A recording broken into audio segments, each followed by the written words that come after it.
IAS पूजा सिंघल के मामले को लेकर जेएमएम ने अपना स्टैंड स्पष्ट कर दिया है। झारखंड मुक्ति मोर्चा के केंद्रीय प्रवक्ता मनोज पांडे ने कहा कि इन दिनों पूजा सिंघल ईडी के घेरे में है, इसके निष्पक्ष जांच होनी चाहिए। इसके साथ उन्होंने कहा कि जांच के दायरे में जो भी आए उन पर कार्रवाई होनी चाहिए।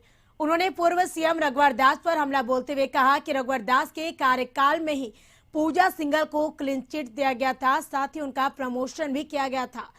वहीं भारतीय जनता पार्टी की तरफ से स्पष्टीकरण आया है। भारतीय जनता पार्टी प्रदेश प्रवक्ता प्रदीप सिन्हा ने कहा कि अगर झारखंड मुक्ति मोर्चा या किसी भी दल को लगता है कि भारतीय जनता पार्टी के कार्यकाल में घोटाले हुए तो वह सीबीआई जांच करवा ले, सारा कुछ क्लियर हो जाएगा। लेकिन यहाँ सरकार स्वयं डरी हुई है। पुराना मामला है, अदालत में भी कार्रवाई चल रही थी, पीआईएल दाखिल हुआ था और जो तथ्य सामने थे, पिछले मनरेगा में जो घोटाले हुए थे और जो मामला चल रहा था अदालत में, अदालत ने, हाईकोर्ट ने निर्देश दिया था ईडी को कि इस पर कार्रवाई करें और रिपोर्ट सबमिट करें। तो उसी की आगे की कड़ी के रूप में हम लोगों ने देखा और प्रथम दृष्टया जो दिखता है वो दिखता है। अब तो हम लोग मांग करते हैं कि जिस घोटाले के तहत, जिस आरोप के तहत ईडी की ये कार्रवाई हुई है, उसमें कौन कौन लोग शामिल हैं, ये खुलासा होना चाहिए। सत्ता में है, आप सीबीआई जांच की रिकमेंडेशन कर दीजिए। तो जब सब कुछ आपके हाथ में है तो आप इस कदम उठाने से पीछे क्यों हट रहे हैं? और कहीं ना कहीं आप संदेह का एक वातावरण तैयार करना चाहते हैं। क्योंकि आज आप सत्ता में हैं, जवाब आपको देना है। और जो ईडी की छापेमारी हुई, जो रिकवरी हुई है, तो आपके शासनकाल में अगर अधिकारी आपके जो मातहत काम कर रहे हैं वो इस तरह से लूट मचा कर रखे हैं, खबर आप तक नहीं पहुंचती है, तो आपका इंटेलिजेंस फेल्योर है, आपकी व्यक्तिगत नाकामी है। तो कहीं ना कहीं जवाब उनको देना है। लेकिन एक संदेह का वातावरण बनाकर ध्यान भटकाने की जो कोशिश है, मैं समझता हूँ सफल नहीं होगा। और अधिक जानकारी के लिए झारखंड न्यूज कोऑर्डिनेटर मनोज हमारे साथ जुड़ चुके हैं। मनोज जी, आईएएस पूजा सिंघल पर ईडी का शिकंजा कसता जा रहा है। अगर बात करें तो ईडी की पूछताछ में अब तक क्या कोई ऐसे राज सामने खुले हैं, क्या जानकारी? देखिए करिश्मा, अगर हम बात करेंगे पूछताछ में क्या कुछ पूछा गया है, तो अभी तक आधिकारिक तौर पे कोई भी जानकारी इस जो रीजनल कार्यालय है ईडी का, वहाँ से कोई जानकारी अभी तक नहीं मिल पाई है। लेकिन जिस तरीके से यहाँ गहमागहमी बढ़ी है, तमाम मीडिया हाउस के लोग यहाँ पे जमे हैं, पहले सुबह से लगातार लगे हुए हैं। और आज जैसा कि हम लगातार बता रहे हैं, लोग दर्शकों को जानकारी दे रहे हैं कि आज सम्मन जारी किया गया था आज के लिए पूजा सिंघल को कि वो यहाँ पे उपस्थित हो और उनसे पूछताछ की जाएगी। क्योंकि उनके सीए के घर से जो 19.5 करोड़ रुपये जो बरामदगी हुई है वो है, या फिर जो दस्तावेज और जो कागजात जो मिले हैं, या बैंक अकाउंट में जो ट्रांसफर के जो कागजात मिले हैं, वो सारी चीज़ों को लेकर के उनसे सवाल जवाब किया जा सकता है। और आज उन सारे चीज़ों को लेकर के सवाल जवाब हो रही है। अगर हम मुख्य रूप से अगर हम बात करेंगे तो जो ईडी का जो फोकस होगा वो सबसे पहले तो ये होगा कि जो उनके सीए के घर से जो कैश बरामदगी हुई है उसमें पूजा सिंघल और उनके पति की क्या हिस्सेदारी है, किस तरीके से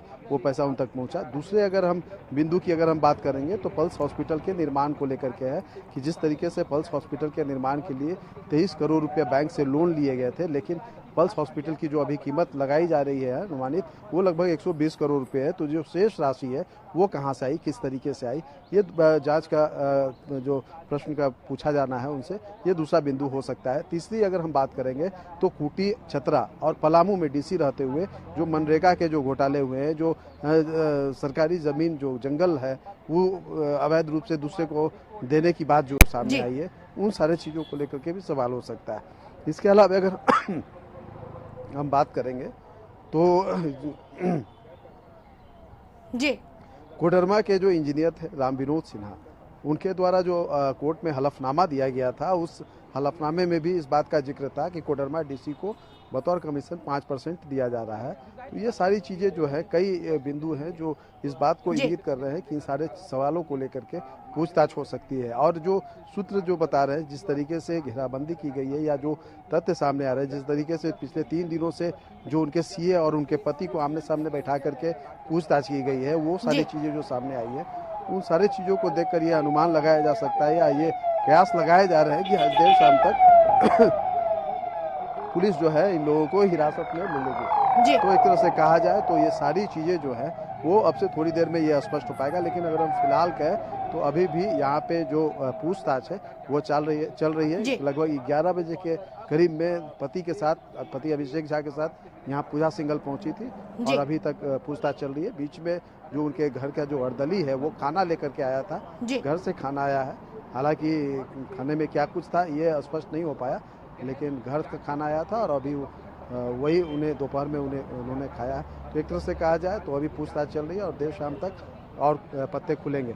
इसमें सबसे जी। बड़ी बात यह है कि जिस तरीके से इसको लेकर के यहाँ की सियासत जो है वहाँ गरमाई है। एक तरफ बीजेपी जहाँ इस पूरे मामले को लेकर सरकार को घेरने की कोशिश कर रही है। लगातार बीजेपी के नेताओं का बयान आ रहा है कि सरकार जो है इसमें इस घोटाले में कहीं ना कहीं किसी तरीके से सरकार के सह पे हुआ है। वहीं दूसरी तरफ जेएमएम भी पलटवार कर रहा है और इसको लेकर के बीजेपी को घेरने की कोशिश कर रहा है कि घोटाला केवल आज की बात नहीं है।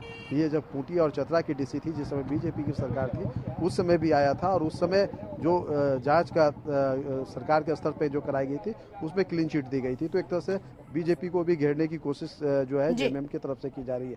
इन सब के बीच अगर हम बात करेंगे तो सरजू राय भी लगातार सवाल उठा रहे हैं कि अगर जांच का दायरा बढ़ेगा, जो शुरू से अगर इस पूरे मामले की जांच की जाए, जिस समय वो चतरा डीसी थी, उसके बाद खूंटी की डीसी बनी, फिर पलामू की डीसी बनी, इन सारे कार्यकालों की अगर जांच की जाए तो इसमें कई इसके दायरे बढ़ेंगे। इसमें कई और लोग आएंगे, कई राजनेताएं, कई पदाधिकारी भी जो है वो भी इस जांच के दायरे में आएंगे। तो एक तरह से कहा जाए तो ईडी के रडार पे अभी कई लोग हैं और ये सारी चीजें जो है ये स्पष्ट होगी कि आज पूछताछ में ये इनकी तरफ से क्या कुछ जानकारी दी जा रही है। बिल्कुल मनोज जी, अपडेट हम आपसे लेते रहेंगे। तमाम बातचीत के लिए आपका बेहद शुक्रिया।